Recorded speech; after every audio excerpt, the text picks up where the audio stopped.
एक आदमी का कत्ल होने वाला था। जो कातिल आपस में बातचीत कर रहे थे और बातचीत में करने के दौरान ही सबसे छोटा वाला जो कातिल होता है, जिसकी उम्र महज 14 साल के आसपास होती है, वो उन्हें रोकता है, कहता है कि कत्ल करने से पहले ये बात कर लेते हैं कि किसके हिस्से में क्या आएगा। बस इतना कहना था कि उसमें जो जिम्मेदारी लिया हुआ था वो महिला थी। उस महिला ने कहा कि परेशान क्यों होते हो, ये तो पहले से ही तय हो चुका है कि बड़े वाले बेटे के हिस्से में सरकारी नौकरी आएगी, जो दूसरा बेटा है उसके हिस्से में जितने भी पैसे हैं, चाहे वो इंश्योरेंस से आते हों या किसी अन्य माध्यम से आते हों, सरकार की तरफ से आते हों या डिपार्टमेंट की तरफ से आते हों, जितने भी रुपए होंगे उन रुपयों पर छोटे वाले बेटे का हिस्सेदारी होगी, उसका कब्जा होगा। साथ ही जो जमीन है, मकान है और प्लॉट है, उस पर माँ का कब्जा होगा। जब ये बात तय होती है तो चौथा वाला व्यक्ति कहता है मैं तो माँ के साथ हूं, मुझे कोई दिक्कत नहीं है, मैं इसी के साथ हूं। जब चारों की सहमति बन जाती है उसके बाद यहां से चलते हैं कत्ल करने के लिए। ये सोचकर वो गए थे कि शायद इस कत्ल का कभी खुलासा नहीं होगा, लेकिन महज 24 घंटे ही बीते थे और जब कत्ल का राज खुलता है, जब वो अखबारों के माध्यम से, सोशल मीडिया के माध्यम से लोगों को पता चलता है, तो लोग ये देखकर हैरान थे कि उन लोगों ने कत्ल किया है जिन पर पुलिस सबसे ज्यादा विश्वास कर रही थी। आदाब, नमस्कार, सत श्री अकाल। मैं उस्मान सैफी। आज की जो सच्ची घटना मैं आपको सुनाने जा रहा हूं, ये सच्ची घटना है उत्तर प्रदेश का एक जिला है मुरादाबाद। दरअसल मुरादाबाद का एक थाना है मंझोला और इसी थाना क्षेत्र का एक मोहल्ला लगता है खुशहालपुर बैंक कॉलोनी। बात कर रहा हूं 6 मई 2023 की रात लगभग 2:50 के आसपास। एक गार्ड है कॉलोनी का जो रोजमर्रा की तरह इस कॉलोनी में हिफाजत करता था, देखता था कौन आ रहा है, कौन जा रहा है, किसका घर खुला है, किसका घर बंद है। तभी वो देखते देखते एक घर की तरफ देखता है कि उसका मुख्य द्वार जो था वो खुला हुआ है। और उस मुख्य द्वार को खुले हुए देखकर घर की लाइटें थी जली हुई थी। उस गार्ड ने कई बार आवाज लगाई, लेकिन आवाज देने पर भी कोई रेस्पॉन्स नहीं आ रहा था, कोई आवाज नहीं आ रही थी। उसके बाद उस गार्ड ने अपने डंडे से कई बार उसके दरवाजे में मारा ताकि इस दरवाजे पर आवाज लगेगी, इस मकान के जो लोग हैं वो जाग जाएंगे, आने के बाद इस मुख्य द्वार को अंदर से बंद कर लेंगे ताकि कोई चोर कहीं चोरी ना कर ले, कोई आदमी कहीं इस घर में लूट या कोई और घटना को अंजाम न दे दे। गार्ड अपनी तरफ से कोशिश कर रहा था, लगातार आवाज लगा रहा था। फिर उसने अपनी जो सीटी थी उस सीटी को लगातार जोर जोर से बजा रहा था एक ही स्थान पर। तो आसपास के लोग तो जाग जाते हैं, लेकिन उस घर से कोई आहट नहीं आती। तभी लोग आपस में बातचीत करते हैं और कहते हैं कि जो इसके मालिक हैं वो नीचे सोते हैं और जो बाकी सदस्य हैं वो कमरे के, मकान के ऊपर सोते हैं। तभी बार बार आवाज लगाने के बाद आखिरकार ऊपर वाले कमरे तक आवाज पहुंचती है। वहां से जो घर की मालकिन होती है वो उतर के आती है, कहती है कि क्या बात है, क्यों इतना शोर मचाया हुआ है। तभी वो कहते हैं कि तुम्हारा जो मुख्य द्वार है वो खुला हुआ था और गार्ड काफी देर से परेशान है, इसको अंदर से बंद कर लो और ठीक है आराम से जाकर सो जाओ। यही कहने के लिए गार्ड कोशिश कर रहा था। जैसे ही उस महिला ने गार्ड के कहने पर, अड़ोस पड़ोस के कहने पर उस दरवाजे को अंदर से बंद किया, तभी वो महिला जोर जोर से चीखने लगती है, चिल्लाने लगती है। उसकी चीखने की, उसकी चिल्लाने की आवाज जब बाहर तक पहुंचती है, जो लोग अभी यहाँ गार्ड की आवाज सुनने के बाद अपने घरों की दहलीज तक भी नहीं पहुंचे थे, वो दौड़ते हुए वापस आते हैं कि आखिरकार हुआ क्या है। दरवाजा खुलता है और दरवाजा खुलने के बाद वो कहती है कि मेरे पति की किसी ने हत्या कर दी है। बस इतना था कि लोग आपस में बातचीत करने लगते हैं और तभी 112 नंबर पर फोन किया जाता है कि यहाँ खुशहालपुर कॉलोनी जो है उसके अंदर एक एसडीएम साहब का ड्राइवर है जिनका नाम है जयदेव सिंह, उनकी किसी ने हत्या कर दी है। उम्र लगभग 45 साल के आसपास होती है। जब आसपास के लोग देख रहे थे तो उसकी सांसें चल रही थी। इसी बीच में घर वालों ने आसपास के लोगों के साथ मिलकर उस व्यक्ति को सरकारी अस्पताल लेके जाते हैं। वहां ले जाने के बाद उपचार के लिए भर्ती कराते हैं, लेकिन उसे ज्यादा देर तक जीवित नहीं रख सके क्योंकि वो मर चुका था। उसके जो शरीर पर घाव थे वो किसी भारी वस्तु से घाव किए गए थे। उसको बार बार मारने की कोशिश की गई थी ताकि उसके प्राण निकल जाएं। ऐसा लग रहा था कि हत्या करने वाले सिर्फ इसी काम के लिए आए हैं। अब पुलिस वाले भी मौके पर आ जाते हैं, घर परिवार के लोग भी जुट जाते हैं। बच्चों का रो रो कर बुरा हाल था। इसमें 3 बच्चे हैं इस आदमी के। एक बेटा है जिसका नाम निहाल सिंह होता है, दूसरा बेटा है जिसका नाम सतनाम सिंह होता है और एक बेटी है सिमरन। तीनों बच्चों की उम्र ज्यादा नहीं थी। बड़े वाले बेटे की उम्र 17 साल, छोटे वाले की उम्र 14 साल और बेटी की उम्र लगभग 10 या 11 साल के आसपास रही होगी। अब ये हत्याकांड को किसने अंजाम दिया है, यही एक सवाल है। क्यों दिया है, यही एक सवाल था। इन सवालों के जवाब पुलिस जानने की कोशिश कर रही थी। तभी बातचीत से पता चलता है कि जो मरने वाला व्यक्ति है दरअसल ये मूल रूप से रहने वाला था मंडावली रसूलपुर, जो कि थाना एचोड़ा कंबो में लगता है और जिला संभल होता है। वहां का मूलतः रहने वाला था, लेकिन इस व्यक्ति की सरकारी नौकरी लग जाती है और ये मुरादाबाद एडीएम सिटी का ड्राइवर होता था। लेकिन कुछ दिन के बाद इसको हटा दिया गया था एडीएम के द्वारा ही। उन्होंने कहा कि इससे काम नहीं लेना है, किसी और ड्राइवर से काम लेना है, इसलिए इस व्यक्ति को इसका ट्रांसफर कर दिया गया था। मुरादाबाद की ही एक तहसील है कांठ और उसी के एसडीएम होते हैं जगमोहन गुप्ता, उनके साथ ही ड्राइवरी किया करता था।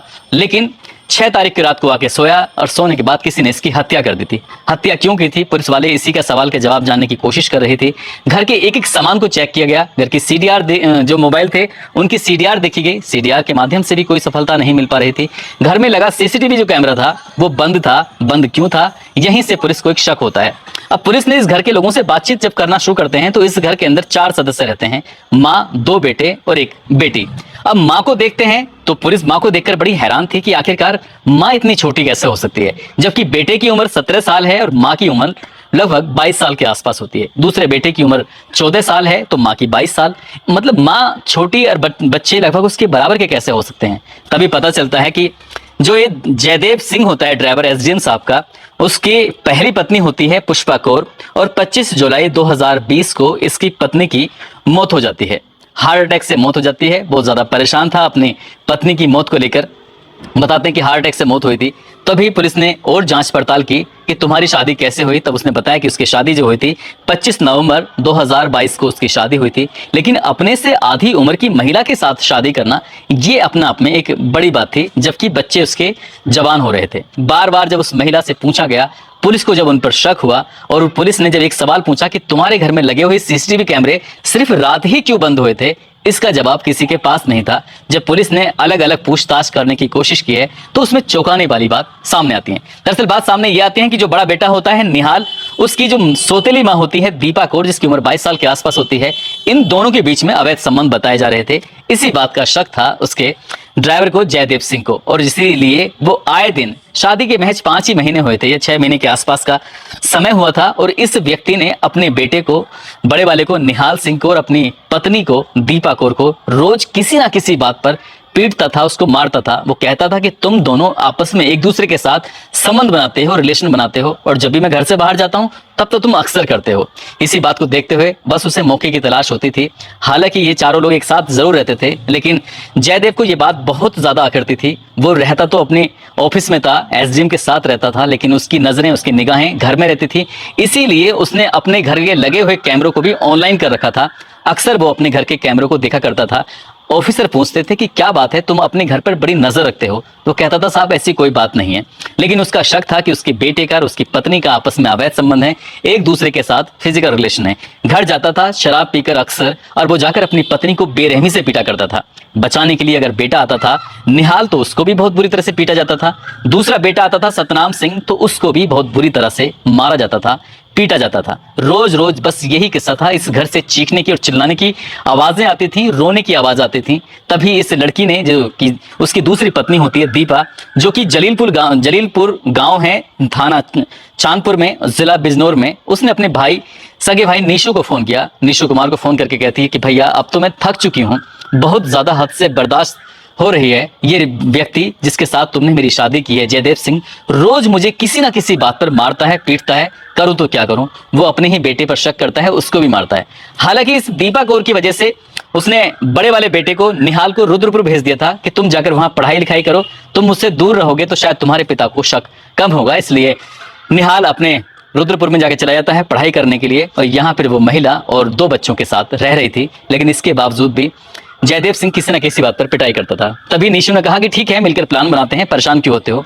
नीशू घर आता है। घर आने के बाद उसको बड़े वाले बेटे को बुलाया जाता है और आपस में बैठकर एक प्लान करते हैं। और प्लान कुछ इस तरह से होता है कि इसकी हत्या कर देंगे। हत्या के बाद जो सरकारी नौकरी होगी वो बड़ा वाला बेटा कर लेगा, क्योंकि उसकी उम्र 17 साल है। 1 साल बाद वो बड़ा हो जाएगा और उसे आराम से उसकी नौकरी मिल ही जाएगी। जो छोटा बेटा है 14 साल का, जितना भी पैसा होगा, जितना भी चाहे फंड हो या फिर इंश्योरेंस के पैसे हो या सरकारी डिपार्टमेंट से या सरकार की तरफ से मिलने वाली कोई भी रकम हो, कोई भी पैसे हो, वो छोटे वाले बेटे के हिस्से में डाल दिए जाएंगे। और बाकी जो प्लॉट है और घर है, उस प्लॉट और घर को माँ के हिस्से में रख दिया जाएगा। बहन और भाई आपस में मिलकर बंटवारा कर लेंगे। लेकिन जब ये कत्ल करने के लिए जाने वाले थे, रात के 1:30 बजे के आसपास का वाकया था, 6 मई 2023 की रात जाने वाले थे। छोटा वाला बेटा वो कहने लगता है कि कंफर्म करिए, आखिरकार बंटवारा करोगे तो कैसे करोगे। बस ये कंफर्म किया जाता है। इसके बाद जाते हैं। वो शराब के नशे में बहुत ज्यादा धुत था, उसे कई बार आवाज लगाई जाती है, लेकिन जयदेव सिंह बहुत गहरी नींद में सोया हुआ था, क्योंकि वो नशे में था, उसने ज्यादा शराब पी हुई थी। इसके बाद एक भारी वस्तु उठाई जाती है और भारी वस्तु उठाने के बाद सर में एक के बाद एक कई वार किए जाते हैं। हालांकि उसके सर पे पगड़ी बंधी हुई थी। हालांकि रात में शायद सरदार लोग पगड़ी बांध के नहीं सोते हैं, और इसलिए उसको बहुत ज्यादा मारते रहे सर में उसके। जब कई बार गहरे जख्म हो जाते हैं, खून उसके बहने लगता है, तब उन्हें लगता है कि शायद ऐसे मरेगा नहीं। एक काम करते हैं, एक लाठी लेते हैं और लाठी लेने के बाद उसकी गर्दन पर रखते हैं।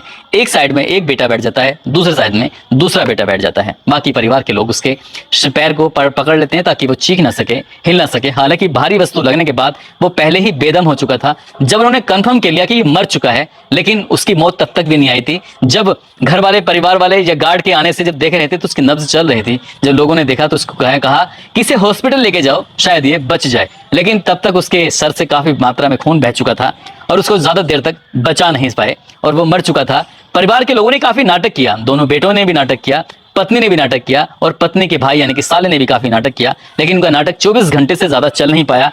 एसएसपी मुरादाबाद के हेमराज मीणा, एसपी सिटी अखिलेश भदौरिया और CO civil line crime inspector Harishankar Singh, इन लोगों ने मिलकर इस मामले की जांच पड़ताल की और जांच पड़ताल करने के बाद जो हुआ, जो पाया, उसको देखा और जो भी इसमें दोषी होते हैं उनको गिरफ्तार करते हैं, जेल भेज देते हैं। इसमें एक बालिग होता है जो क्या निशु होता है, उसको जेल भेज दिया जाता है। जो बड़ा बेटा होता है और छोटा बेटा दोनों ही नाबालिग होते हैं, उन्हें बच्चों वाली जेल में रखा जाता है। साथ ही पत्नी को भी गिरफ्तार कर लिया जाता है। पुलिस अभी इस मामले की और जांच कर रही है। पुलिस का कहना है कि इसमें जो भी और दोषी होंगे उनके खिलाफ भी कार्रवाई की जाएगी, उनको भी सख्त से सख्त सजा दिलाने की कोशिश की जाएगी। पुलिस की जांच में यह भी आता है कि जो ड्राइवर होता है इस जिम का, बहुत ही चरित्रहीन प्रवृत्ति का व्यक्ति होता है। उसके कई महिलाओं से अवैध संबंधों की बात भी सामने आती है। साथ ही ये भी बात सामने आती है कि माँ और बेटे के आपस में शारीरिक संबंध बन चुके थे। हालांकि इस बात की किसी ने पुष्टि नहीं की है, लेकिन पुलिस सूत्रों का यही दावा है कि दोनों के बीच में शारीरिक संबंध थे, इसीलिए बाप को बार बार गुस्सा आता था और इसीलिए उनके साथ मारपीट करता था। दोस्तों, इस पूरे घटनाक्रम को सुनाने का उद्देश्य किसी को परेशान करना नहीं है, किसी का दिल दुखाना नहीं है, बल्कि आपको जागरूक करना है, आपको सचेत करना है। आप जहां भी रहें अपना ख्याल रखें, सुरक्षित रहें। जय हिंद, जय भारत।